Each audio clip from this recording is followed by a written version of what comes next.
Muy buenos días, estimadísimas señoritas, señores estudiantes. Voy a pasar lista. Me da muchísimo gusto realmente saludarlos en esta nueva jornada de trabajo, deseándoles que les vaya muy bien, tanto en esta asignatura como en todas, y que tengamos una jornada académica muy productiva, ¿no? Bien, acá Mayra, por favor, prendiendo la camarita, ya se oye. Camarita prendida. Ingeniero, buenos días, presente. Buenos días, Mayrita, ¿cómo le va? Angamarca, Eric. Eric, rapidito. Eric, Buenos días, ingeniero. ¿cómo están? Buenos días. Apunte, Lady. Buenos días, ingeniero. Lady? Buenos días, ¿cómo le va? Benalcázar, Denis. Benalcázar, Presente. Denis. Buenos días, ingeniero. ¿Cómo está, Denis? Carlos Ama, Paula. Paula. Presente. Gracias, Paula. Primerito. Cartuche, Keila. Presente, Inge. Buenos días. Buenos días, Keila. Chukirima, Banner. Presente, ingeniero. ¿Contento, Cristian? ¿Contento, Cristian? Presente. ¿Qué va, Cristian? Correa, Margarita. ¿Qué va, Cristian? ¿Cómo le va? Correa, Margarita. Correa, Margarita. Cuenca, José. Cuenca, José. Presente, ingeniero. Cuenca, José. Díaz, Mayra. Díaz, Mayra. Díaz, Mayra. Huachizaca, José. Presente, ingeniero.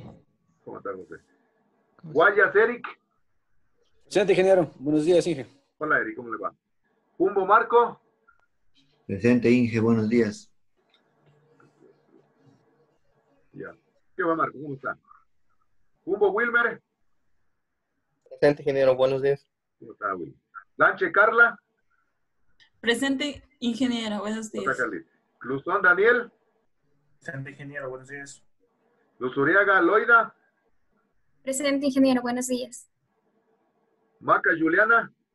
Presente, ingeniero. Juliana, ¿cómo le va? Martínez, Julio. Martínez, Julio. Montaño, Yesenia. Presente, ingeniero. ¿Cómo está, Yesenia? Buenos días. Oña, Buenos días. Evelyn. Peralta, Yadira. Presente, ingeniero. ¿Cómo está, Yadira? Retete, Cristian. Presente, ingeniero. Rosillo, Edith. Rosillo, Presente, presente, Tarango, ingeniero. Guido. Tarango, Guido. Presente, ingeniero. Guido. Torres, Richard. Presente, ingeniero. Troya, Byron. Troya, Byron. Troya, Byron. Y Vire, Valeria. Vire, Valeria. Vire, Valeria. Repito otra vez los que no. Correa, Margarita. Presente, Inge, presente. Hola, Margarita. Díaz, Mayra. Tiene problemas de conexión, Inge, no Ya. no se conecta. Martínez, Julio. Ingeniero, buenos días, presente. Hola, Julio. Oña, Evelyn. Ingeniero, buenos días. Hola, Presente. Evelyn, ¿cómo le va? Troya, Byron. Que Byron tiene problemas de comunicación. Y Vire, Valeria. Presente, ingeniero. Ya, muy bien. Bien, estimadísimas señoritas, señores estudiantes, me da muchísimo gusto realmente saludarlos en esta segunda jornada de trabajo. Les agradezco realmente a ustedes por la puntualidad a trabajar en esta modalidad virtual, donde poco a poco nos estamos adaptando y nos estamos familiarizando a la misma. Entonces, quiero dar en primer lugar algunas indicaciones, ¿no? Algunas indicaciones que realmente son importantes que ustedes las conozcan, ¿no? Primero, vuelvo a insistir, ya solo faltan poquitos que no me ponen la foto, por favor, la foto de ustedes actualizada en el perfil. Eso es importante para poderlos ingresar. Por ejemplo, hoy estaba queriendo ingresar a una señorita Delgado, no sé quién sea, y vi solo la foto, la bloqueé inmediatamente. Entonces, si no tienen la fotito de ustedes, incluso el sistema, verán, el sistema lo están depurando con la finalidad de que realmente puedan ingresar incluso los estudiantes que están matriculados en cada asignatura. Así que nuevamente les vuelvo a pedir de la manera más respetuosa y comedida. Por ejemplo, veo por ahí a Daniel Luzón, Denis Benalcázar, me lo estoy viendo aquí, que todavía no tienen. Por favor, pongan aquellos, ¿sí? Primera cuestión. Segunda cuestión, quiero un poquito hablar respecto a la aula virtual, verán. Ustedes saben que no estamos en este proceso de adaptación y familiarización. Yo especialmente, ustedes son nativos de la tecnología y por lo tanto saben más. Por lo tanto, tienen que estar visitando constantemente la plataforma, constantemente la materia. No solo mi materia, ¿verdad? Sino todas las materias. Entonces, yo sí les ruego, por favor, que estén visitando porque en la plataforma estamos subiendo tareas, estamos subiendo exámenes, estamos subiendo foros y es importante que los estudiantes vayan viendo, por favor. Tienen que ser hoy muy observadores. Yo lo que veo que ahorita tiene que sacarse a flote la potencialidad de aprender a leer, Y veo que algunos no saben leer, ¿verdad? La plataforma es muy clara, ¿verdad? La plataforma, por ejemplo, cuando hay una tarea, hay un examen, inmediatamente pone ahí una etiqueta en la que dice cuándo se abre una tarea y cuándo se cierra una tarea. Pone, por ejemplo, la fecha, la hora de apertura y la fecha y hora de cierre. Entonces, no hay ni cómo adelantarse ni cómo atrasarse. Entonces, yo digo que estoy un poco preocupado, y aquí si quisiera, incluso voy a prender la cámara para que vean. Yo ya descargué las calificaciones de ustedes, de la prueba diagnóstica, y en primer lugar, bueno, primera situación que me preocupa es de que solo se han evaluado 17. Es decir, se han evaluado un bajísimo número de estudiantes. Entonces, eso significa que no están visitando la plataforma. Recuerden, chicos, ahorita con mayor razón tienen que aprender a estudiar, a leer. Yo les dije que hay que hacer el estudio sincrónico y asincrónico. Sincrónico, el que estamos conectados en tiempo real, los estudiantes y el docente, a través de diferentes mecanismos, puede ser a través del Zoom, en este caso, de un Drive, etcétera, etcétera. Y lo otro es el aprendizaje asincrónico, que es aquel, en cambio, donde ustedes comienzan a aprender de manera colaborativa, ustedes con sus compañeros, conectados entonces a recibir las indicaciones que están en la plataforma. Entonces, primera cuestión que salta la duda es de que se han evaluado solo 17. Y me parece que en proyectos tiene falta uno de evaluarse. No sé quién falta evaluarse en proyectos. ¿Quién no se evaluó proyectos? Porque solo hay 28. Falta uno. Falta uno en proyectos que no se han evaluado. Entonces, eso. Acá en resolución, pues faltarían 12 de evaluar. De los 29 solo se han evaluado 17. Pero la otra cosa que más me salta a la duda y me salta a la inquietud es de que el promedio es bajísimo. Hay un promedio de 2.91 de los 17 que han dado la prueba y hay la nota, digamos, hay una nota que tiene 4, porque hay una nota, muy buena nota, que es la máxima nota, nadie puede tener más de 4, recuerden que estamos con los nuevos parámetros de evaluación, que es 20% de participación, en donde estoy considerando 10 de la asistencia, 10 de la participación, ya habíamos dicho las concesiones que vamos a hacer en la asistencia, si alguien no puede conectarse, el 40% de los trabajos, de las tareas, y el 40% de los exámenes. Pero hay, por ejemplo, hay una calificación que alguien tiene 0.50 sobre 4, ¿verdad? Entonces, una calificación muy baja, muy baja. Entonces, estoy preocupado porque, y estoy preocupado más todavía porque yo hice algunas preguntas de legislación ambiental de lo que vimos en el ciclo anterior. Entonces, me puse por ahí algunas preguntas que incluso, si yo no fuera el docente, dijera, ¿qué no les enseñaron en legislación ambiental? Y les digo sinceramente que son preguntas que yo puse en base a lo que les enseñé el ciclo anterior en legislación ambiental.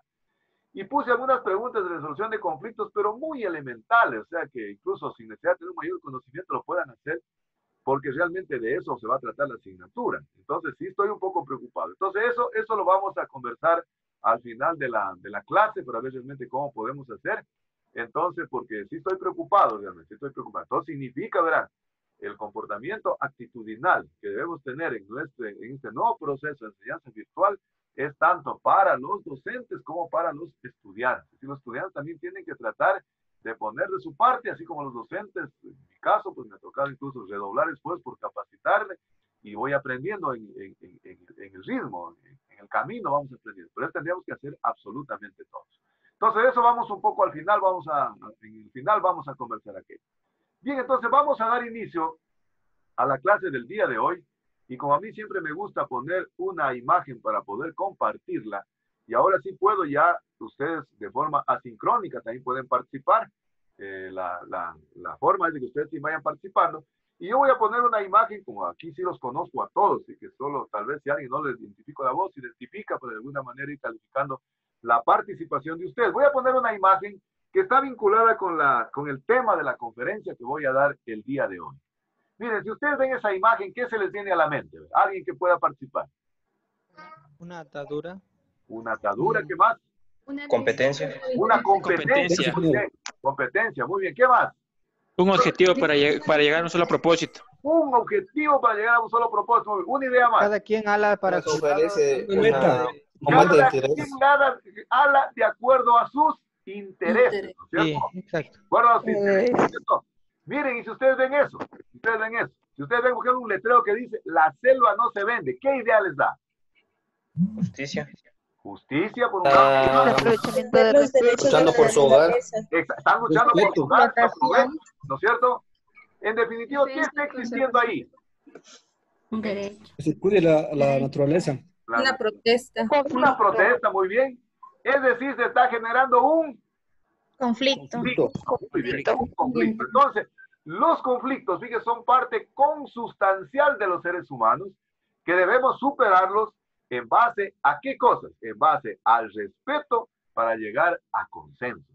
Es decir, cuando surge un conflicto, y vamos nosotros a analizar desde esta perspectiva en la asignatura los conflictos socioambientales, es de fundamental importancia que para poder llegar a consensos nos vayamos respetando.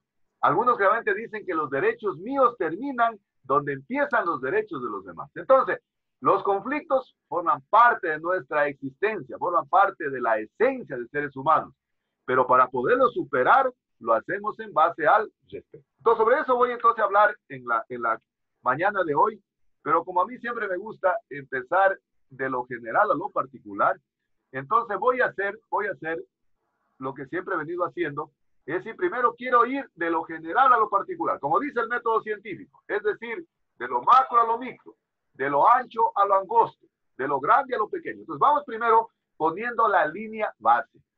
Y les digo que esta presentación la hice de alguna manera retroalimentando lo que ustedes contestaron en la prueba diagnóstica, porque recuerden que la prueba diagnóstica de alguna manera tiene como un objetivo fundamental de alguna forma replantear la presentación para que los estudiantes se puedan empoderar del conocimiento.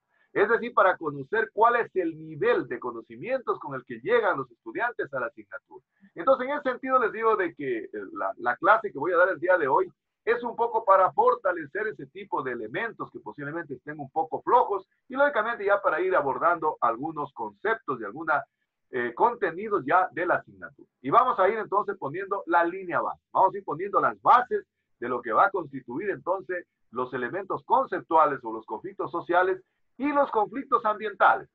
A mí siempre me gusta ir de lo ancho a lo angosto, ¿no? Si primero vamos a ver lo que tiene que ver con conflictos sociales de manera general, para luego seguir ya viendo las particularidades de lo que constituyen los conflictos socioambientales, que son lo que nos mueve. Pero eso no significa también que como forestales dejemos de conocer lo que son los conflictos sociales. Bien, vamos entonces a empezar primero definiendo qué son los elementos conceptuales. ¿Qué es un conflicto? Fíjense que conflicto proviene del latín, que quiere decir conflictus. Y literalmente se traduce de que un conflicto viene a constituirse en un choque, en una pelea, en una discusión, en un enfrentamiento, en un combate. Pero ¿por qué se produce realmente esa lucha? Esa lucha no se da de manera individual, no se da de manera singular, sino que generalmente en esa lucha están interfiriendo dos o más partes que son involucradas y que están unidos interdependientemente. Y lógicamente, ¿por qué luchan? Luchan por alguna meta que es incompatible poderla tener los dos. Es decir, no luchan tal vez por una meta común. Cada cual lucha por su lado por tratar de tener poder sobre lo que quieren conseguir. Entonces, hay una interdependencia, se vuelven interdependientes. Entonces, el conflicto de latín quiere decir conflictus, y que significa pelea, discusión, problema, Es la lucha entonces que se requiere en donde existan por lo menos más de dos actores para que realmente se dé ese tipo de conflicto. ¿Qué más decimos que es un conflicto de manera general? Los conflictos se presentan por contradicciones. Los conflictos se presentan por controversias entre las personas. Pero ¿cuál es el objetivo de esas controversias? Esas controversias se presentan para poder tener acceso al poder. Es decir, los seres humanos, de una u otra manera, siempre estamos buscando tener poder. Poder económico, poder político, poder social, etc. Incluso poder en el conocimiento. Es decir, nosotros nos esforzamos por tratar de conseguir el poder. Y por eso que algunos políticos dicen que el poder embriaga, que el poder realmente lo marea a la persona. Todos quieren llegar a tener poder. Y en ese trayecto, en ese lapsus de poder conseguir el poder, se van presentando una cantidad de controversias, una cantidad de contradicciones. Los conflictos también se pueden describir como un proceso o una situación en donde más de un actor, es decir, necesitamos por lo menos más de un actor que realmente comienzan a confrontar metas que son contrapuestas. Es decir, metas que son opuestas a los intereses de cada uno de los actores. Entonces, para la existencia de un conflicto, en este caso un conflicto social, generalmente se requiere entonces de posiciones contrapuestas y cada cual está luchando por poder conseguir el poder. Pero ¿cómo se originan los conflictos? ¿Por qué se originan los conflictos? Generalmente una de las causas principales, primigénitas, por qué se originan los conflictos, es generalmente que hombres y mujeres, en el lugar donde estamos coexistiendo, donde estamos cohabitando en el mundo, siempre tenemos una limitación por nuestros bienes y servicios. Es decir, recuerden ustedes, cuando hablábamos de bienes, nos referíamos a la cuestión tangible. Por ejemplo, tenemos limitaciones por la tierra, tenemos limitaciones, no sé, por acceso al agua, pero también pueden haber limitaciones por los servicios, servicios de agua potable, servicios de energía eléctrica, y por lo tanto esas posiciones están contrapuestas, están realmente contradictorias. Entonces, los conflictos se originan porque existen limitaciones en los bienes y servicios y por lo tanto todos queremos disponer de ellos a nuestro antojo. Fíjese, si en una sociedad, por ejemplo, todos tuviéramos acceso a los mismos bienes y a los mismos servicios, posiblemente los conflictos disminuyan. Es la razón por la cual muchos dicen que en los países llamados desarrollados, posiblemente los conflictos sean menores, ¿no? Porque de alguna manera ellos tienen solucionados las necesidades básicas y estratégicas de la población. Sin embargo, se presentan también, siempre hemos visto a veces en los medios de comunicación, conflictos sociales en España, en Francia, pero básicamente, ¿por qué? Por el poder, por el poder. Muy bien. ¿Qué es esto de un conflicto social? Entonces ya hemos dejado puesta la línea base de lo que constituye un conflicto de manera general. Pero en un conflicto social generalmente ya es un proceso social dinámico. Asimismo, de dos partes que están en el problema, con razón o sin razón, comienzan a contraponer sus intereses. Es decir, incluso pueden llegar a amenazar la gobernabilidad y el orden público. Miren lo que pasó en el mes de octubre con el conflicto social de levantamiento que hubo en el Ecuador por el problema de la elevación de los combustibles. Incluso estaba poniéndose en riesgo la gobernabilidad del país. Se puso en riesgo el orden público. Entonces, lo que se busca en un conflicto social es tratar de apaciguar a las partes. Y lógicamente que se llegue a una resolución que de alguna manera beneficie a las partes encontradas en el problema.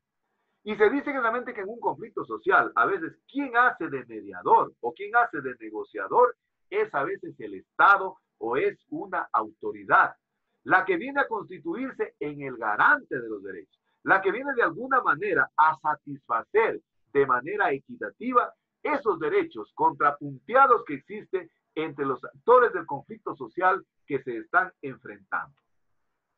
¿Qué más decimos que es un conflicto social? Decimos que los conflictos sociales, lógicamente, no pueden estar ajenos al comportamiento de las personas. Es decir, nosotros realmente como personas, como hombres, como mujeres, que habitamos en una determinada localidad, que coexistimos en una determinada comunidad, siempre vamos a estar enfrentados a tener problemas, a tener confrontaciones, que pueden ser confrontaciones de carácter privado entre actores, o pueden ser confrontaciones de carácter público. Pero que ese tipo de confrontación, ya sea de carácter particular o de carácter público, siempre van a incidir, van a influir en la organización social de la vida de esa comunidad.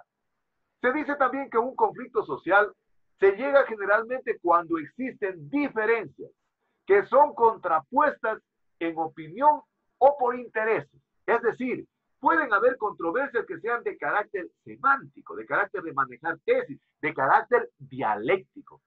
¿Qué era la dialéctica? ¿Qué era la dialéctica? Ya vimos en introducir. ¿Qué era la dialéctica? ¿Qué era la dialéctica? Y es como ya vamos aplicando, ¿verdad? ¿Qué era la dialéctica? A ver, ¿no están ahí mis forestales? Dialéctica. Estudiantes noveno ciclo, ¿qué era la dialéctica? Era la capacidad de poder descubrir la verdad y es el arte de persuadir, debatir y razonar. Debatir, de confrontar tesis, ¿no es cierto? Es decir, en el proceso de la controversia yo realmente comparto una tesis. Esa tesis, si no es compartida, la otra parte tiene una antítesis, decía. Entonces, esas tesis, ¿cómo se van conformando en el aspecto dialéctico del conflicto social? A través de las posiciones que tienen los actores, a través de las acciones realmente que buscan prevalecer los unos sobre los otros para hacer sentir el poder. Entonces, miren, el conflicto social entonces es un conflicto de carácter netamente dialéctico, en donde se pueden estar debatiendo ideas, se pueden estar debatiendo tesis, se pueden estar debatiendo propuestas, pero también están debatiéndose en algunos casos el acceso, el control, para poder realmente acceder a los recursos naturales. Y lógicamente, cada actor quiere prevalecer en la tesis que él está sosteniendo. Pero ¿por qué ocurren los conflictos sociales? Fíjense, estas son cosas que a veces uno las escucha en los medios de comunicación, en la televisión. En definitiva, los conflictos sociales ocurren porque son consustanciales, son inherentes a las personas, a los seres humanos.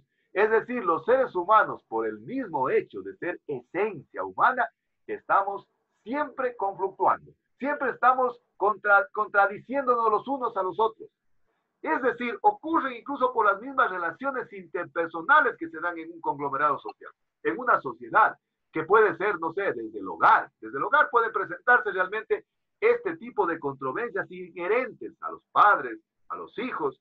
Vamos un poquito más allá, en la escuela, en la universidad, en el colegio, etcétera, etcétera, y subimos más arriba ya a una sociedad organizada o a todo el Estado. Es decir, siempre los conflictos sociales estarán directamente relacionados a la esencia del ser como persona. Por lo tanto, existe una dinámica de relaciones, ¿no? Es decir, ¿se acuerdan que decíamos en la clase de proyecto? Yo no soy un individuo singular, no soy un individuo uno, sino que me estoy relacionando con la sociedad, incluso con el mundo, con la forma interplanetaria. Y el conflicto humano por sí solo no implica violencia. Es decir, si yo estoy realmente en controversia conmigo mismo, posiblemente yo veré cómo soluciono mi problema. Pero generalmente, ¿dónde se vuelve ese conflicto humano un problema? Cuando trasciende a la sociedad. Y entonces se busca, por todas las formas necesarias, tratar de ver cómo solucionamos ese problema. Es decir, el producto final sería tratar de consensuar, sería tratar de ver cómo tratamos de manejar y resolver ese problema, pero que los resultados no sean nefastos para las partes. Mire, por ejemplo, en el caso que les conversaba a ustedes del problema de la instalación de la antena en el Capulí, un poquito porque es un tema recurrente que pasó acá en Loja, posiblemente ahí existían posiciones encontradas, de los que se iban a beneficiar, tal vez con la instalación de esa antena, y los que iban a salir perjudicados. Entonces, en ese conflicto humano es donde se generó la violencia. Y cada cual trata, como veíamos en la imagen introductoria, de cada cual hacer su sentir para poder hacer sentir el poder y llevar su tesis al lado que le conviene. Decimos que realmente ocurren los conflictos sociales por la conformación mismo de los estados. A veces los estados, realmente, especialmente en los estados, qué sé yo, de los países llamados subdesarrollados, posiblemente los estados a veces promueven condiciones de inequidad. Recuerden que decíamos que la equidad es entendida como una construcción social en donde se le da a cada cual lo que le corresponde en función de sus merecimientos. Puede ser que el mismo estado, generalmente por la estructura, por su sinergia, genere problemas de desigualdad social. La distribución desigual de la riqueza que históricamente en los países capitalistas se ha venido dando. Se dice siempre que la riqueza está en manos de unos pocos y que definitivamente los grandes renglones de la población somos los que integramos la sociedad pobre. Pero ¿quiénes son los que administran, los que controlan, los que acceden a los recursos naturales? Ese pequeño grupo minúsculo, fíjense, controlan prácticamente todo el poder del mercado. Entonces, esa distribución inequitativa de la riqueza también puede hacer de que ocurra un conflicto social. Los modelos de desarrollo, yo me acuerdo cuando yo les daba clase a ustedes en introducción a las ciencias forestales, cuando estaban recién ingresando a la carrera, hablábamos de que a lo largo de la historia de la humanidad se han ido generando diferentes modelos de desarrollo. Y lógicamente cada modelo de desarrollo ha ido afectando en mayor o menor medida al ambiente, a la naturaleza. Y justamente hablábamos del modelo extractivista, que se vino a acentuar cuando prácticamente se inició la revolución industrial, la revolución por las máquinas, la revolución por la tecnología. Hoy hablamos incluso de la tecnología cibernética. En ese quehacer del extractivismo, definitivamente hemos causado mucho daño a la naturaleza, al ambiente, y ha hecho que se vayan generando inequidades desde el punto de vista social. Entonces, ese modelo extractivista decimos que es un modelo totalmente consumista. ¿Por qué hoy en día siempre los mensajes que están poniendo desde los grupos sociales bastante apegados a la cuestión ambiental dicen la naturaleza, el ambiente, en este tiempo de confinamiento, en este tiempo de cuarentena, se ha recuperado? ¿Pero por qué se ha recuperado? Porque posiblemente el nivel de consumismo de la población en todos los niveles, en todos los estratos sociales, ha disminuido. Y la tierra, el ambiente se está recuperando. Es decir, el modelo de desarrollo extractivista privilegia el consumismo. Es decir, vuelve algo todo cosificado. Es decir, yo siempre digo una frase de un sociólogo alemán que es muy veredicto y muy docto realmente en eso. Él dice de que el modelo extractivista volvió todo, que se ha vuelto una cosa en donde se compra, se usa y se bota a la basura. Y lógicamente eso ha generado conflictos de carácter social. La otra causa que realmente por qué ocurren los conflictos es por la necesidad que tenemos los seres humanos, hombres y mujeres, para acceder al uso, al control y al manejo de los recursos naturales. Y ahí habría que hacer una diferenciación por género. Posiblemente las necesidades de hombres y de mujeres, desde el punto de vista de género, sean diferentes en la sociedad, sean diferentes en la comunidad. Posiblemente los hombres tengan mayor necesidad de satisfacer posiblemente necesidades básicas de agua, de luz, no sé, de canchas para poder jugar. Las mujeres estarán más preocupadas de poder satisfacer el rol doméstico de la casa, donde conseguir el agua, cómo conseguir la leña para cocinar, cómo conseguir realmente la hierba para los cuyes, para los animales, etcétera, etcétera. Es decir, existe una diferenciación de las necesidades por género. Pero también habría que ver una diferenciación por grupos etarios. Posiblemente los jóvenes necesiten menos que lo que requieren los niños. Y los niños necesiten mucho menos todavía de lo que requiere la población adulta. Entonces, ocurren también por las diferentes calidades o tipos de necesidades que tiene la sociedad.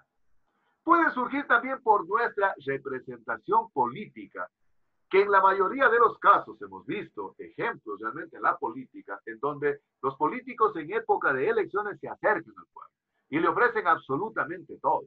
Pero cuando ya logran su objetivo de ser elegidos, definitivamente como que vemos un distanciamiento con los que de alguna manera les dieron el poder. Y entonces se acercan a los que tienen el mayor poder, a ese grupo minúsculo que decíamos, que es en cambio los que tienen la posibilidad de controlar el uso, el acceso y el control sobre los recursos naturales. Y lógicamente, otro elemento fundamental que lo veíamos en la asignatura del año anterior de legislación, que decíamos que lamentablemente en el Ecuador, y digo lamentablemente, hay leyes para todo. Es decir, tenemos exactamente leyes en todos los ámbitos, creo, de la sociedad, del convivir. Sin embargo, decíamos que lo más problemático es la falta de cumplimiento. Es decir, la insuficiencia de legislación, especialmente para abordar temas que están directamente relacionados con la parte humana, con la parte ambiental. Por ejemplo, miren, hoy en día con esta cuestión de la modernización que de alguna manera los estados han tenido que ir haciendo, el caso a nivel de estado, a nivel de consejos provinciales, consejos cantonales, juntas parroquiales, han tenido que ir organizando su territorio. Sin embargo, todavía no tenemos una organización territorial. Es decir, los gobiernos provinciales, los gobiernos cantonales, los gobiernos parroquiales no han definido cómo gestionar su territorio, no han definido cómo organizar su territorio.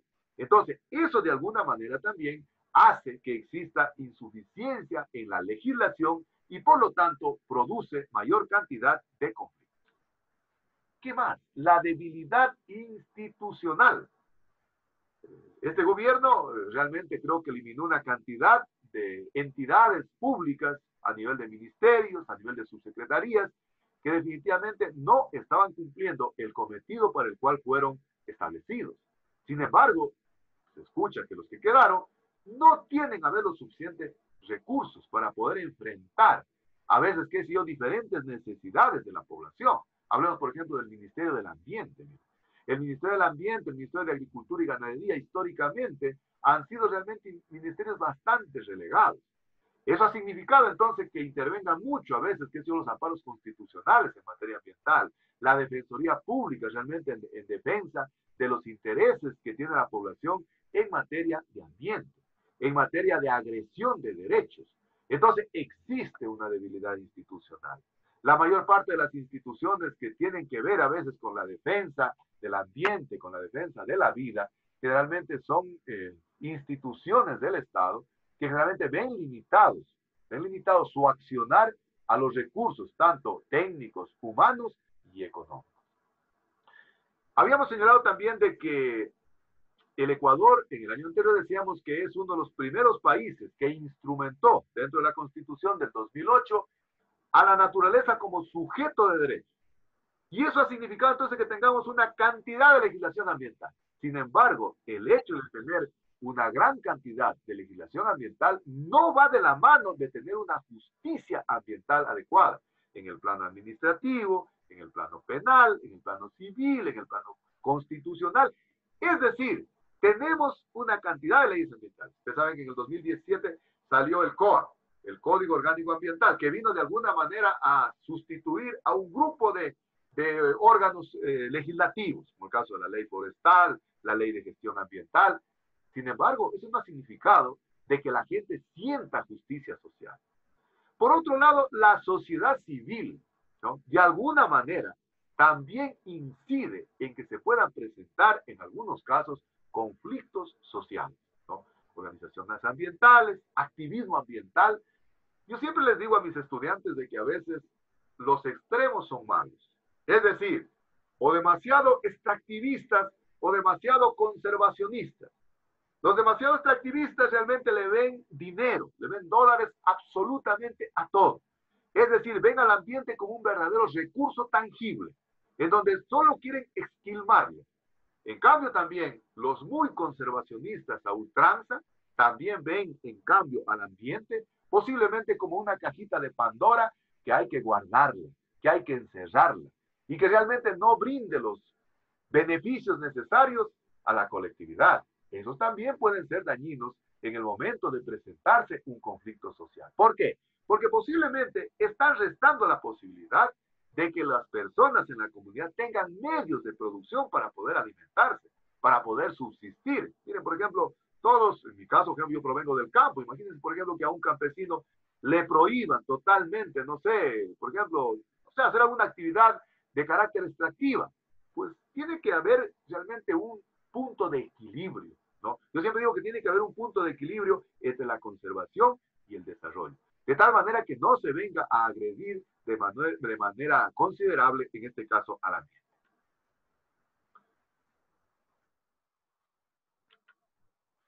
¿Qué es, en cambio, ahora sí ya un conflicto socioambiental? Hemos puesto la línea base. Primero de lo que es un conflicto, decíamos que es un conflictus, que quiere decir conflicto, combate, enfrentamiento, y luego ya decíamos el conflicto social. En cambio, por la acción inherente de las personas, siempre estamos en controversia, unos con los otros. Ahora veamos, en cambio, a lo que es la asignatura. ¿Qué son los conflictos socioambientales? Yo creo que esta asignatura es de fundamental importancia para los forestales, de manera particular, que estamos directamente vinculados con la naturaleza, con el ambiente, y todos los profesionales que de alguna manera están vinculados con la parte ambiental, porque generalmente decimos que los conflictos socioambientales surgen, en definitiva, así como decíamos de los conflictos sociales, cuando existen intereses, controversias entre más de dos actores. Es decir, no están de acuerdo, por ejemplo, con la distribución equitativa de los recursos. No quieren realmente acceder, no quieren controlar, no quieren que realmente todo se maneje de forma equitativa. Todos quieren tener acceso, uso, control y beneficio de los recursos naturales para su bienestar. Y entonces eso significa que solo están viendo a la naturaleza como algo a lo cual se le puede satisfacer necesidades, satisfacer intereses. Lógicamente, si yo estoy viendo a la naturaleza como una mercancía, es decir, estoy viendo al ambiente como algo que puedo comprar o vender. Si lo veo desde esa perspectiva, lógicamente que se va a presentar un conflicto socioambiental, porque eso va a implicar que existan realmente confrontaciones entre ese tipo de posiciones que son incompatibles. Es decir, posiblemente por un lado están los actores que ven a la naturaleza realmente como algo, como un medio de vida, y eso vamos a ver más adelante. Y en cambio los otros que ven a la naturaleza como el recurso totalmente tangible, en donde única y exclusivamente le quieren sacar provecho. Entonces, los conflictos socioambientales surgen por tratar de disputarse aquello, por tratarse de disputar el uso, acceso, control y distribución de los beneficios que puede ofrecer el ambiente. Y lógicamente, los intereses que tiene cada grupo son intereses que realmente están en controversia, que son incompatibles. Y esa incompatibilidad hace que posiblemente no se pueda tener un consenso de todos. ¿Cuáles son las visiones que se manejan en este tipo de conflictos socioambientales? Yo les decía ya de que cuando surge un conflicto socioambiental, generalmente se produce porque ven a la naturaleza desde dos visiones. Es decir, el conflicto socioambiental se origina primigénitamente en base a dos visiones o en base a dos consideraciones que son de fundamental importancia. Por un lado, están los actores que ven a la naturaleza como un recurso tangible. Es decir, esa es la primera visión. Esa es la primera tesis. Esa es la primera forma de ver al ambiente. Es decir, solo lo ven como un recurso tangible de donde se puede exquilmar, de donde se puede extraer los recursos naturales para poder satisfacer necesidades individuales o colectivas del grupo, pero para enriquecerse. Es decir, esta visión tiene que ver con una visión objetiva, una visión práctica, en donde estamos viendo a la naturaleza como una cosa. Bertolt Brecht se llama este pensador alemán, ya me acordé, y él dice generalmente de que la sociedad está cosificando a la naturaleza. La sociedad está cosificando al ambiente. Es decir, hoy en día, ¿por qué decimos que se está cosificando? Porque todo lo estamos viendo como un objeto que se puede comprar, se puede usar y se puede botar a la basura. Entonces, la primera visión, no se olviden, la primera visión es de aquellos actores que ven a la naturaleza como un recurso totalmente tangible y que lo quieren realmente por todos los medios dominar, extraer para lograrse enriquecer. Es decir, la primera visión tiene que ver con lo que dice Bertolt Brecht, con la cuestión de la cosificación de la naturaleza. La segunda visión, en cambio, es la visión un poco más relajada. Es la visión en donde ve a la naturaleza como un espacio verde, como un espacio de vida, en donde coexistimos, cohabitamos, hombres, mujeres de diferentes condiciones sociales, de diferentes condiciones económicas, de diferentes condiciones de credo, y que por lo tanto debemos ver a la naturaleza como algo que nos permita satisfacer necesidades de todos. Es decir, la estamos viendo a la naturaleza como un espacio vital, como un espacio de vida, en donde coexistimos, hombres y mujeres, de diferentes condiciones sociales, pero que necesitamos vivir de la naturaleza. Pero vivir de la naturaleza conservando siempre lo que se decía en Río de Janeiro, 1922, conservando la capacidad de carga que tiene la naturaleza. Entonces, fíjense, estas dos visiones contrapunteadas, estas dos visiones controversiales que se presentan. La primera, ver a la naturaleza como un objeto, como una cosa. Y la segunda, ver a la naturaleza como un sujeto que tiene vida, hace entonces que se generen conflictos socioambientales. En la primera visión, vamos profundizando un poquito en la primera visión, de ver a la naturaleza como un recurso. Generalmente, la visión de ver a la naturaleza como un recurso, estamos viendo al ambiente como un conjunto de cosas. Es decir, más o menos como cuando en la escuela nos decían, a ver, hagamos el conjunto universal, el conjunto de universo, conjunto unitario, ¿no es cierto? Y decíamos en el conjunto universal o en el conjunto universo, poníamos una cantidad de cosas. La primera visión ve a la naturaleza como un conjunto, como un agregado de cosas, en donde realmente están viendo agua, están viendo minerales, están viendo árboles, están viendo petróleo, están viendo oro, están viendo cobre, etcétera, etcétera, pero lo están viendo única y exclusivamente para satisfacer sus necesidades económicas. Y lógicamente, para satisfacer necesidades, para poder realmente enriquecerse. Incluso desde el punto de vista egocéntrico, la están viendo a la naturaleza como algo que se puede extraer, como algo que se puede explotar. Entonces, los que están realmente en esa posición, en esa visión de ver a la naturaleza como algo cosificado, ellos realmente se constituyen en verdaderos enemigos de la naturaleza.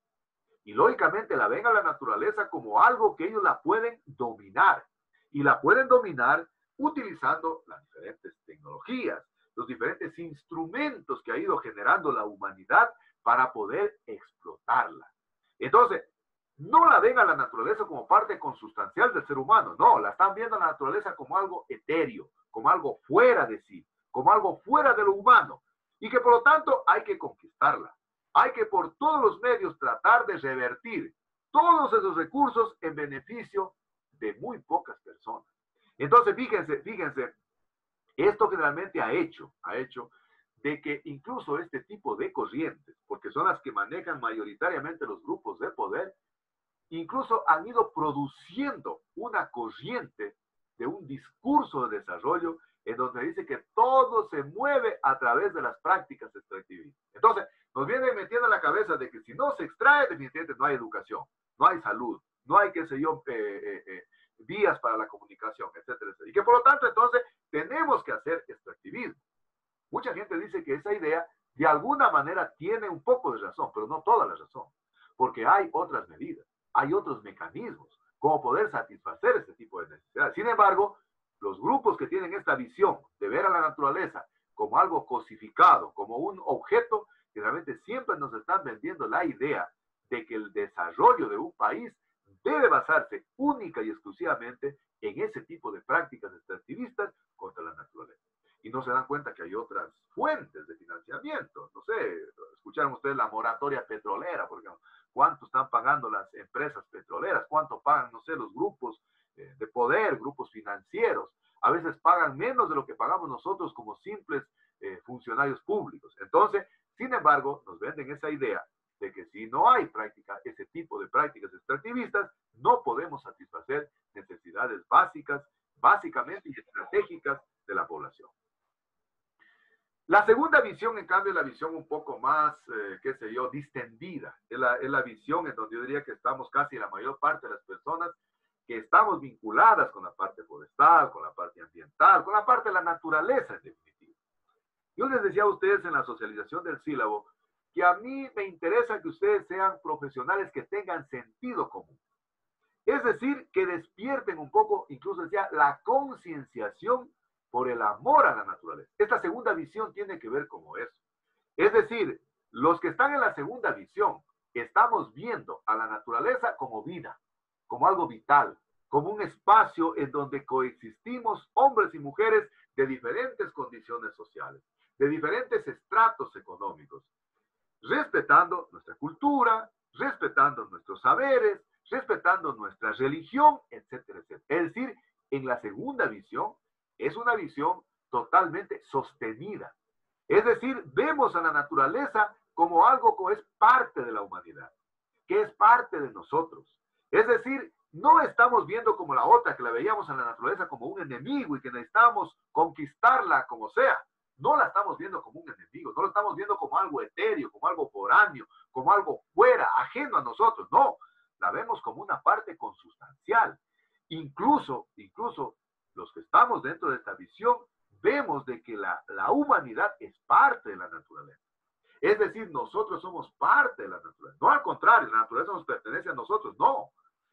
Pero, ¿qué es lo que pasa? ¿Por qué surgen los conflictos socioambientales? Fíjense lo interesante entonces de entender esta línea de base. ¿Por qué se presentan los conflictos socioambientales? Entonces se presenta por una contraposición de estas dos visiones. Por un lado, la visión de cosificar la naturaleza y por el otro lado, la visión vital de ver a la naturaleza. En el momento que estas dos tesis dialécticamente se contraponen, se unen, el uno trata de dominar al otro. Es decir, quiere, por ejemplo, que la visión totalmente extractivista sea la que domine. En cambio, también los que tienen la visión desde el punto de vista de espacio vital, también realmente quiere que su posición dialéctica predomine. Por lo tanto, entonces se presenta una causa de conflicto de intereses. Es decir, se presenta una conflictividad socioambiental. ¿Por qué? Porque los unos realmente buscan por todos los medios solo la naturaleza como ese conjunto que decíamos. Conjunto unitario es el uno, conjunto universal. Es donde está el agua, donde están viendo dólares al agua. Están viendo cómo realmente envasar el agua. Cómo realmente sacarle el agua a la naturaleza. Yo les contaba a ustedes en el ciclo anterior que hay un autor mexicano que a mí me gusta particularmente leerlo mucho. Él dice de que la naturaleza es la primera dueña del agua y de los recursos naturales. No es las empresas envasadoras o las empresas, qué sé yo, que procesan los productos de la naturaleza. Él dice la primera dueña del agua y los recursos naturales es la naturaleza. Por lo tanto, ella debería ser la que decida qué hacer con ellos. Entonces, se presentan este tipo de conflictos socioambientales porque ellos quieren dominar ese conjunto de cosas que tiene el ambiente. Agua, están viendo madera, están viendo cómo exportarla, cómo sacarle leña, cómo sacarle papel, cómo sacarle, qué sé, una cantidad de productos secundarios. Están viendo el petróleo, están viendo el cobre. Es decir, solo lo ven como algo tangible. En cambio, la otra parte, que a veces resulta ser que somos los grupos minoritarios, en cambio son aquellos que estamos pensando en cómo poder fortalecer los recursos de la naturaleza, para que realmente exista un manejo sustentable. Entonces, en esa contraposición de intereses surgen los conflictos socioambientales. Por lo tanto, entonces, aquí vamos a sacar una conclusión, vamos a sacar algo a limpio de lo que estamos estudiando. A mí siempre me gusta dentro de mi metodología ir sacando cosas a limpio para que el estudiante se vaya empoderando del conocimiento. A mí me interesa cumplir con el resultado de aprendizaje de los sílabos y que el estudiante se empodere. Entonces diremos que el conflicto socioambiental, por un lado entonces, es aquel que ocurre en la naturaleza. Ocurre en la naturaleza, ocurre en el ambiente.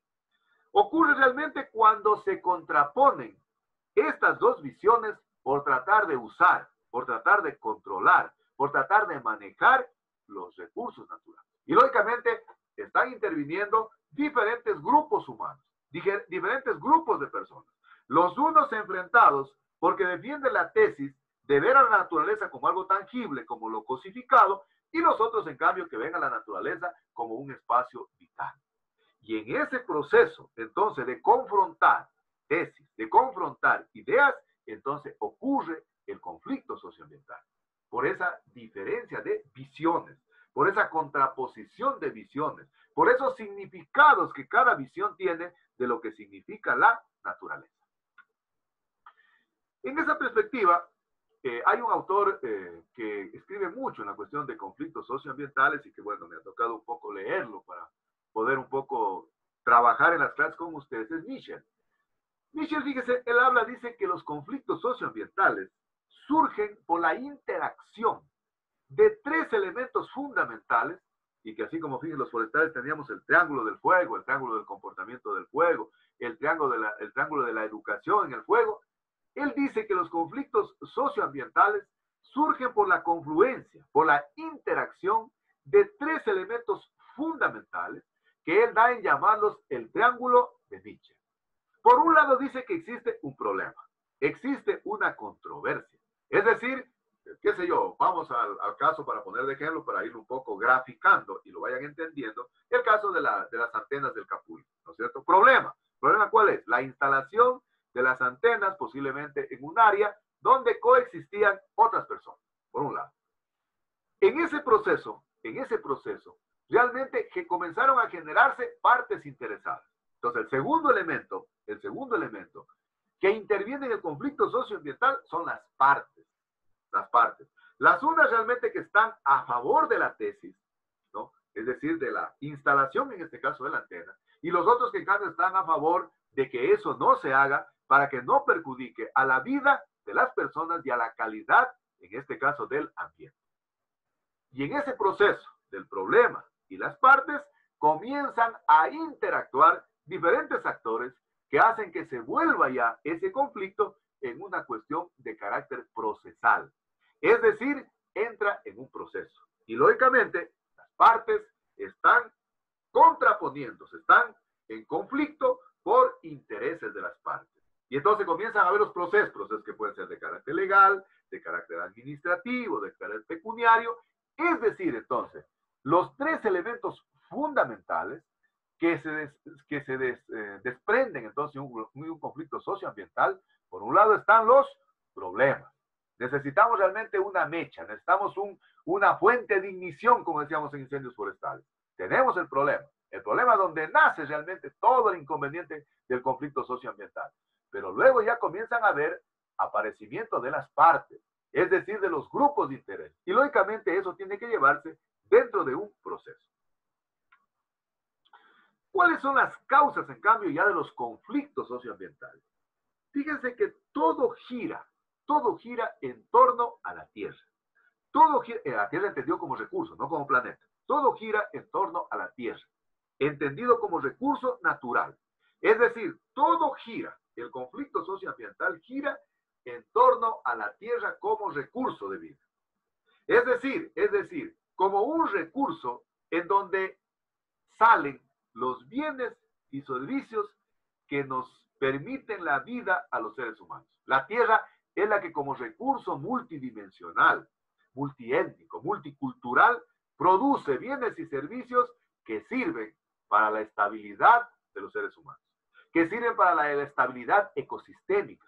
Entonces, fíjense, la principal causa de los conflictos socioambientales gira todo en torno a la Tierra. Y vamos a ir viendo las diferentes connotaciones y las diferentes características que la Tierra ofrece para que eso se constituya en una causa de un conflicto socioambiental. Estoy hablando de la Tierra, nuevamente repito, como un recurso natural. La Tierra viene a ser pues el medio de producción. La Tierra constituye, al igual que el capital, al igual que, qué sé yo, la maquinaria, al igual que las semillas, viene a ser el medio de producción de la humanidad. Es decir, la Tierra viene a constituir por sí sola, viene a constituir una fuente de poder económico y una fuente de poder político. Veamos un poquito cómo fuente de poder económico. Claro, la naturaleza, la Tierra es la que nos provee, yo diría, de casi todos los bienes y servicios que necesita la humanidad. Por lo tanto, es un potencial económico, es un poder económico. ¿Por qué creen que muchas de las mineras buscan en concesión miles de hectáreas que son totalmente inaccesibles, totalmente escarpadas, porque justamente están viéndole potencialidad a ese medio de producción, ¿no? Es decir, el poder económico es fundamental. Miren, ahorita salen muchos mensajes por esta cuestión de la cuarentena y el confinamiento que dicen que los agricultores definitivamente son los que mueven la economía de las ciudades, la economía de los pueblos, la economía de los países, porque son las que nos dan de comer. Entonces, la tierra es un poder económico, porque genera ingresos. Más o menos, pero genera ingresos. Por ejemplo, si hablamos de los grandes terratenientes, los grandes latifundistas, hablemos de los que siembran banano, cacao, son verdaderos medios de producción que generan grandes ingresos económicos.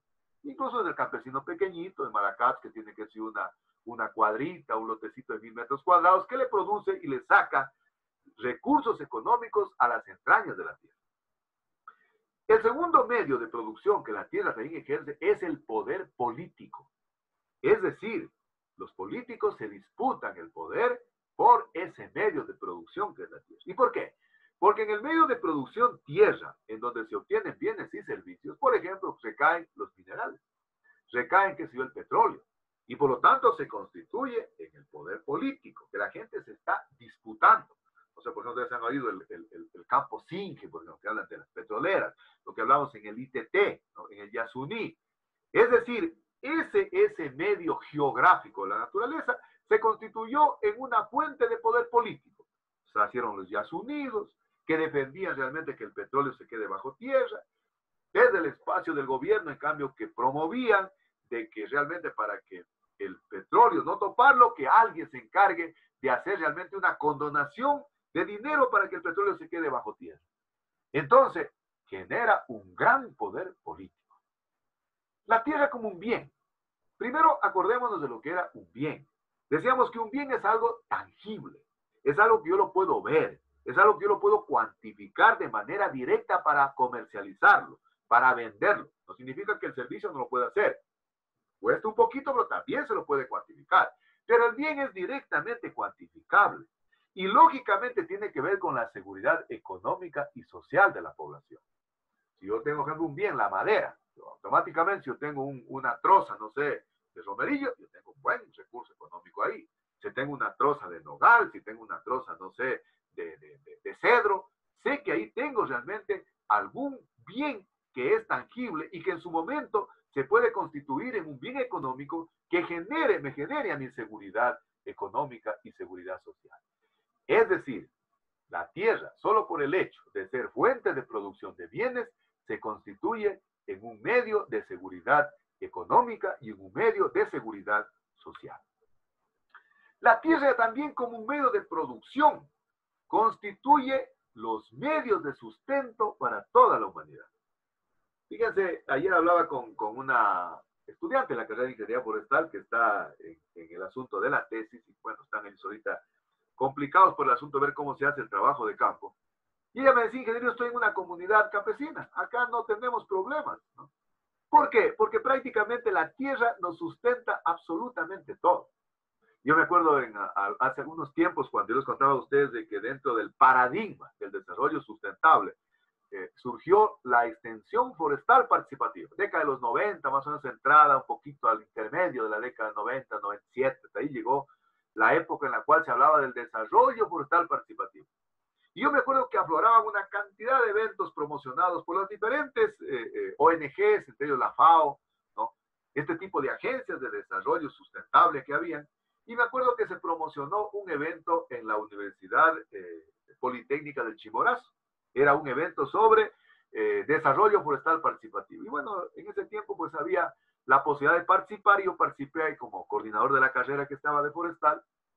Y me acuerdo que una expositora fue una indígena de una comunidad de ahí, de la parte central del Ecuador, creo que era de Ambato o una cuestión de ella. Y ella exponía y decía de que alguien le preguntó, ¿qué es para usted el huerto campesino? ¿Qué es para su etnia? ¿Qué es para su cultura el huerto campesino? Si ahí me dicen, por ejemplo, a mí, ¿qué es para ti, Víctor Hugo, el huerto campesino? Yo posiblemente sí me diga algo por mis raíces de ser del campo, por mis raíces de ser de Malacatos, de Calera, sí me diga algo. Pero si yo le pregunto ya tal vez a mi hijo o a mi hija, que ya se han criado un poco acá y tal vez a usted los se han criado en la ciudad, posiblemente ya para mí un huerto campesino ni me va ni me viene, ¿no es cierto? Pero si le preguntan eso, ¿y qué es para ti un carro? Para mí un carro es un medio realmente importantísimo para la movilidad humana, ¿no es cierto? Es decir, cada cual desde su visión. Entonces le preguntaban a esta compañera de la etnia, nativa de la parte central de la sierra ecuatoriana, le decían, ¿qué es para usted el huerto campesino? Y ella contestó con algo que yo nunca me olvido, ¿verdad? Dijo, para nosotros el huerto campesino es un sitio para soñar, fíjense. Es un sitio para crear, es un sitio para producir, en donde hombres, mujeres, de diferentes condiciones sociales, de diferentes condiciones etarias, desde los niños hasta los más adultos, tenemos la posibilidad de soñar, de producir, de crear. ¿Y por qué digo que es un medio para soñar? Decía, porque en el huerto nosotros encontramos absolutamente todo. Solo no encontramos, dijo ella, la sal y el jabón.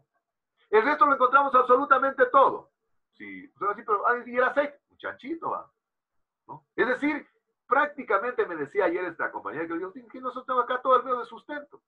Solo esta compañera dijo, nos faltaba la sal y el jabón. Incluso el jabón lo sustituyen, ¿verdad? Con la sapindancia, con el jorupe. Se puede utilizar por espuma para lavar.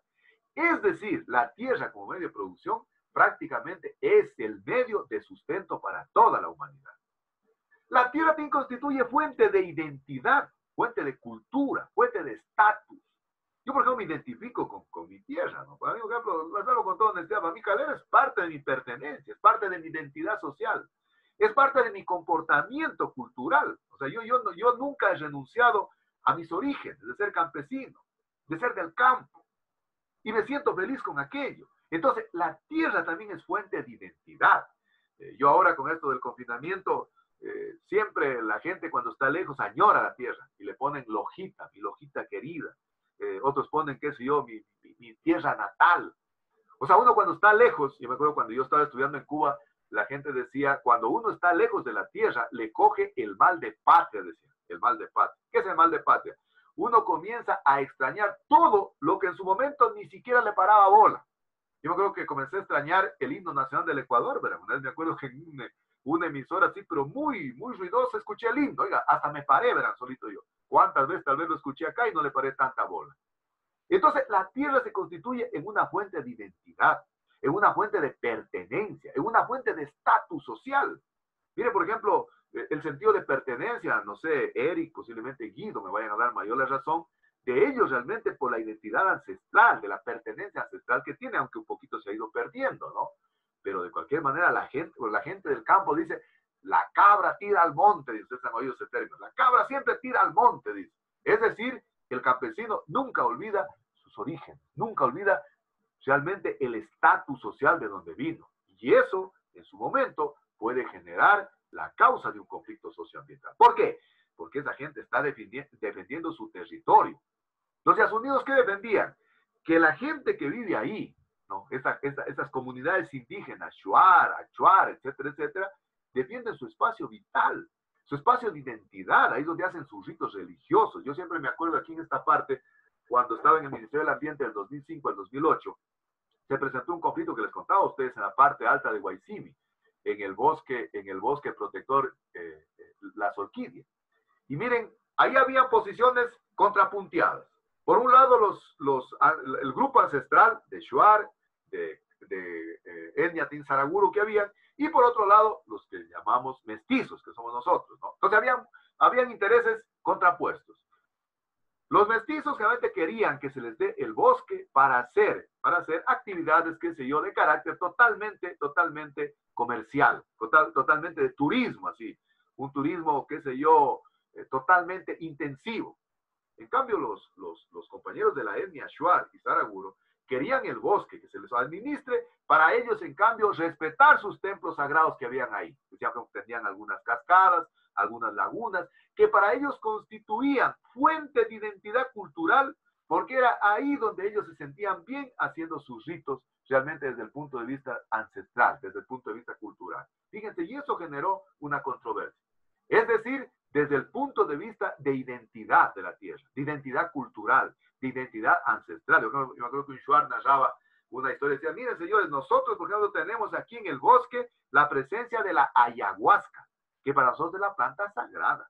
Y si nos topan el bosque, pues se van a tener que ver con nosotros. ¿Por qué?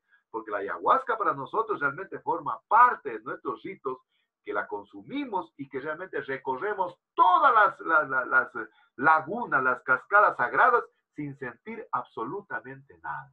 Entonces, la tierra, fíjense, como fuente de identidad cultural, es producto de controversia. La tierra también constituye un tema profundamente político y emotivo, porque está de por medio, ya dijimos, la parte económica. Yo les prometo, si alguien ve un territorio que es totalmente desguarnizado, que no tiene absolutamente nada, ¿cierto? Pero él sabe que ahí hay oro, que hay uranio. Posiblemente para él ese terreno sea importantísimo. Nosotros no le vemos ningún provecho, no vemos ningún árbol, no vemos absolutamente nada, no vemos un ave, no vemos nada, absolutamente nada.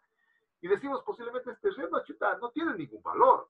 Él está viendo el valor económico y por lo tanto su manera de emocionarse, de verlo a ese terreno, lo ve desde la otra visión. Desde esa visión en donde decíamos de que solo lo vemos como algo tangible. Y entonces, lógicamente, comienzan a primar profundos intereses de carácter político. Entonces, tendré que, no sé, verme si puedo aliarme con alguien que esté en el Estado, en el gobierno, que tenga injerencia política, para poder conseguir una concesión de esa naturaleza. Pero si eso no sirve para nadie, está pidiendo una concesión. Solo él sabe realmente por qué está pidiendo la concesión. Yo me acuerdo hace algunos años, serán que unos 20 años, ¿verdad?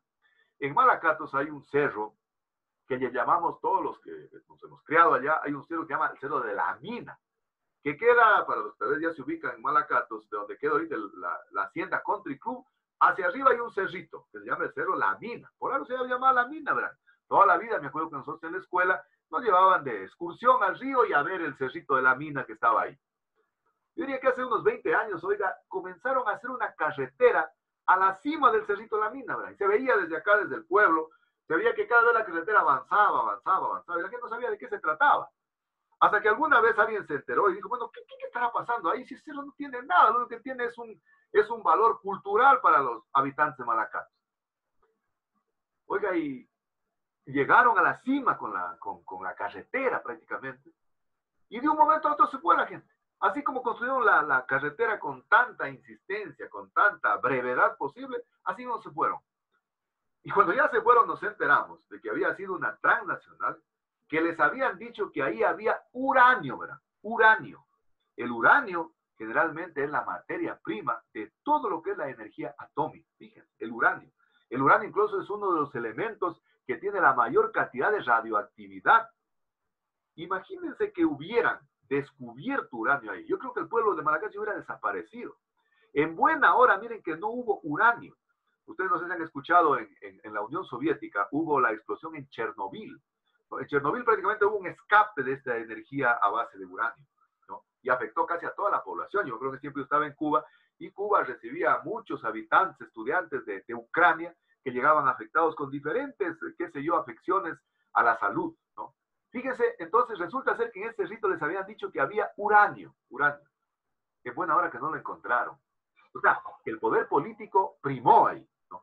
Yo hasta ahora veo la carretera ya está borrando, ¿verdad? Pero todavía hay vestigios, hay rezagos de la carretera que existió. Imagínense eso desde el punto de vista económico.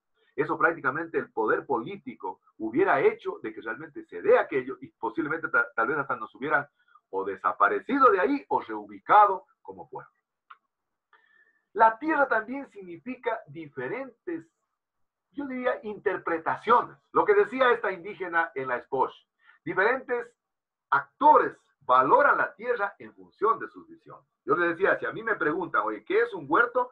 Yo diría que es algo más o menos importante, ¿no? Pero si le preguntan, no sé, a alguien de la ciudad, dice, ¿qué es para ti un huerto? Dice, no, para mí un huerto, no sé, es algo ahí que está, pero no me interesa. Esta indígena dijo, para nosotros el huerto es un espacio donde soñar, donde construir, donde crear. Entonces, la tierra también tiene diferentes significados, diferentes usos. ¿Por qué? Porque para cada cultura, la tierra significa algo diferente. Es decir, se contraponen las diferentes visiones. Posiblemente, no sé, para la cultura, no sé, Cañari, les contaba a ustedes alguna vez que la tierra es Pachamama. Para nosotros no. Entonces, hay diferentes visiones. Hay diferentes usos múltiples que se le puede dar a la tierra. Entonces, qué sé yo, algunos la verán, la que veía esta indígena, y solo no podemos conseguir la sal y el jabón. No sé, ahí se puede hacer caza, pastoreo. Es decir, existen diferentes usos desde el punto de vista estatus, desde el punto de vista de la conglomerado social de las personas, pero desde el punto de vista también cultural. La tierra también representa diferentes niveles de competencia en los diferentes grupos étnicos. Por ejemplo, los Shuar defienden su territorio. No sé, los Achuar defienden su territorio. Incluso dentro de los mismos grupos étnicos se pueden generar castas, clases, facciones políticas de carácter económico, de carácter social. ¿Por qué? Por querer dominar, por querer tener poder sobre ese espacio vital que es la tierra, aunque tengan la misma visión, ¿verdad? Ellos pueden querer tener su poder. Y lógicamente este sí que es un espacio totalmente controversial en lo que tiene que ver con la tenencia de la tierra. Es decir, en manos de quién está en la tierra. Fíjense que en el Ecuador, la mayor parte de la tierra generalmente la tienen los latifundistas, los grandes propietarios. Es decir, aquellos realmente que tienen las mayores propiedades, que es yo, de bananeras, de caña, no sé, etcétera, etcétera. Sin embargo, son los que menos aportan en la conservación. Los que más aportan son los minifundistas, aquellos que tienen de 1 hectárea para abajo. Y son los que más se ofrecen para poder defender, no sé, los canales de riego, para poder defender las carreteras, los caminos. Es decir, la tenencia de la tierra siempre va a ser un cuello de botella en cualquier estado y de manera particular en nuestro país. Porque forma parte, miren, de la parte consuetudinaria. ¿Qué es esto de la parte consuetudinaria? Es muy importante realmente aquello. Tiene que ver con las costumbres de la gente. Es decir, cómo está realmente el uso, el acceso, el control, el beneficio, el manejo de los bienes y servicios que puede producir la tierra. Y por ejemplo, hablemos solo, para no irnos muy lejos, la comunidad de Chuquiribamba. ¿Quiénes tienen acceso, control y beneficios de lo que trabajan ahí? Son los hombres. Los hombres son los que sacan a vender, posiblemente aquí en Loja, en la ciudad, en Machala, sacan a vender el tomate, la zanahoria, la remolacha, todas las legumbres. Pero ¿quiénes son las que realmente hacen el trabajo en la tierra? Definitivamente son las mujeres. Y fíjense, la mayor parte a veces de propietarios no tienen el título de propiedad de la tierra. Entonces, eso genera competencia. Entonces. Y yo siempre pongo ejemplos, les pongo otro ejemplo que me acuerdo en Malacatza, el canal de riego Campana Malacatza, que ahora les conté. ¿Quiénes son los que más aportan en la limpieza del canal cuando el canal se daña? No son los que tienen las grandes haciendas. Son los que tienen el lotecito de 1 hectárea, de un lote de 1000 metros cuadrados, de 200 metros cuadrados, pero que es su unidad de vida, que es su unidad de supervivencia. Si no tiene agua, no puede regar el tomatito, el pepino, qué sé yo, la col que tiene. En cambio, el otro, como tiene una gran extensión, definitivamente no le preocupa mucho. La tenencia de la tierra es un aspecto fundamental que hay que considerar. Y lógicamente, las disputas que se dan en torno a la tierra generan este tipo de conflictos. Es decir, la gente quiere tener el uso, el acceso, el control y los beneficios sobre la tierra. Hombres y mujeres, por la condición de género, accedemos de manera diferente. En nuestras sociedades androcéntricas, machistas, quienes acceden y controlan los bienes de producción son los hombres. Quienes la trabajan, la mayor parte son las mujeres. En las comunidades campesinas se da aquello. Si ustedes ven, por ejemplo, las comunidades, no sé, de la Sierra Central, ¿no? Vemos que la mayor parte de las mujeres son las que trabajan. Los hombres se encargan de comercializar los productos. Entonces siempre va a haber disputas en torno a la tierra y eso va a generar conflictos de carácter socioambiental. La otra que habíamos señalado, ¿no? Las debilidades institucionales y jurídicas en lo que tiene que ver con la gestión de la tierra como recurso. Últimamente, miren, se dieron muchos títulos de propiedad a gente que había vivido por años realmente de propietario de la tierra, pero sin tener el respectivo título que lo avale.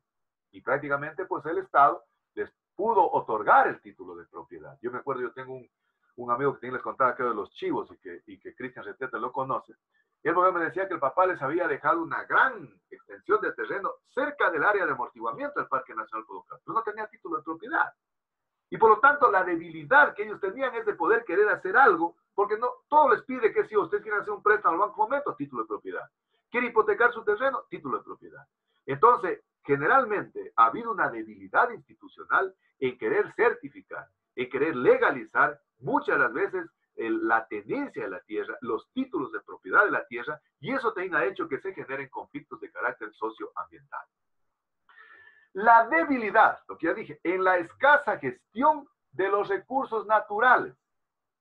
La gestión decíamos que es la capacidad que tienen las instituciones, que tienen las personas, para poder, qué sé yo, desarrollar una actividad, una acción o una estrategia tendiente a conseguir el desarrollo sustentable. Generalmente, si existe una ausencia, una debilidad en la gestión de los recursos naturales, eso va a afectar directamente en su conservación. Eso va a afectar directamente realmente en el ambiente, en la naturaleza, en el bosque. Si no tenemos una gestión adecuada de los recursos naturales, lógicamente vamos a entrar a conflictos socioambientales. Y desde el punto de vista estructural también la tierra puede causar vulnerabilidad. ¿Por qué? Porque puede desencadenar diferentes tipos de conflictos socioambientales, desde el punto de vista de su estructura, desde el punto de vista de su configuración. Por ejemplo, miren el programa que hay de forestación y reforestación con fines comerciales. ¿Dónde recayó realmente ese plan? Recayó más en las tierras totalmente productivas desde el punto de vista estructural. Es decir, tierras planas, que tengan una pendiente no mayor al 10%. Y lógicamente eso benefició ¿a quién? A los grandes latifundistas. Entonces, eso puede generar vulnerabilidad, puede generar inequidad. Creo que aquí en Loja, muy pocas hectáreas se beneficiaron de este plan por la cuestión de la estructura mismo de la tierra, por la cuestión del tipo de topografía que tiene la tierra. La tierra, pues ustedes saben que tiene un alto valor también desde el punto de vista pecuniario, desde el punto de vista de la plusvalía que dicen ahora. ¿Se acuerdan que pecuniario era que tiene valor con los recursos, con el money, con el cushque, con el dinero, con los dólares? La tierra hoy en día tiene una altísima plusvalía. Entonces, ¿eso qué ha significado? Vamos a suponer que alguien tenía un terrenito en donde prácticamente no llegaba nadie. De repente ese recurso adquiere un mayor valor porque llegó la luz eléctrica, o llegó, no sé, el agua potable, o llegó algún servicio básico. Eso generalmente hace que la tierra se incremente su plusvalía, incremente su valor y por lo tanto puede constituir en un conflicto socioambiental por la disputa de esa tierra de gran valor. Yo, por ejemplo, digo en esta vía que hicieron de integración barrial, en donde teníamos algunos ensayos ahí que trabajamos, el ingeniero Palacios, mi persona en incendios, generalmente, miren, son terrenos hermosísimos, que tienen una plusvalía elevadísima. Ahí realmente la gente debe estar pensando en que algún rato se puede presentar un conflicto socioambiental ahí, porque la gente va a querer posiblemente invadir aquello, si ya no están invadiendo. Entonces, desde el punto de vista también del recurso como valor, la tierra puede constituir entonces en un conflicto socioambiental. ¿Cuáles son esos detonadores de los conflictos socioambientales que los vuelven violentos? El detonador es la mecha, el detonador es el punto de ignición, el detonador es el fosforito que realmente prende. ¿Cuáles son esos acontecimientos que realmente hacen que un conflicto socioambiental se vuelva tal vez conflictivo, se vuelva controversial? Por ejemplo, surgimiento de nuevas posibilidades de mercados. Tradicionalmente, yo les decía a ustedes que siempre nos hemos venido manejando con la agricultura de subsistencia, con la agricultura tradicional. Sin embargo, estamos entrando en una etapa, creo yo, de nuevos mercados. Yo les decía a ustedes que, espero no equivocarme, pero realmente la nueva tendencia, así como la tendencia del desarrollo forestal participativo, del desarrollo sustentable, etcétera, etcétera, yo creo que estamos entrando en la tendencia del comercio bio, en donde todo ahora es bio. Biocombustible, biocomercialización, bioproductos. Es decir, eso hace también que la gente le ponga más interés. Miren, se decía otra vez cuando vieron esos incendios forestales en Brasil, en Bolivia, en toda la Amazonía, prácticamente se decía que eran incendios hasta cierto punto provocados porque el nuevo mercado de la comercialización de biocombustibles, a so pretexto de decir los grupos de poder que son para limpiar el ambiente, lo que hacían era tratar de generar mayor tierra para poder sembrar básicamente la caña, el sorgo, el maíz, el palmito, para obtener biocombustible. Y ahí les contaba a ustedes de que había un investigador brasileño que decía de que para poder producir un galón de biocombustible se necesitaba más o menos 3 galones de combustibles de los fósiles. Y que realmente es una utopía aquello. O sea, es hasta cierto punto como una trampa. Pero eso también genera conflictos socioambientales. Miren lo que pasaba en Brasil, con todos los conflictos que dieron a nivel mundial. Fue incluso un poco la antesala, miren, para esto del COVID. Es decir, esos nuevos mercados que afloran, que son potenciales, así como las prácticas que decíamos, realmente prácticas que están emergentes. Esos mercados emergentes pueden constituirse en el detonador de un conflicto socioambiental. Las disputas en torno al valor de la tierra. Ya dijimos, el valor de la tierra, el valor del recurso. Yo me acuerdo cuando estuve en el Ministerio del Ambiente, hubo un incendio forestal que quemó en la parte de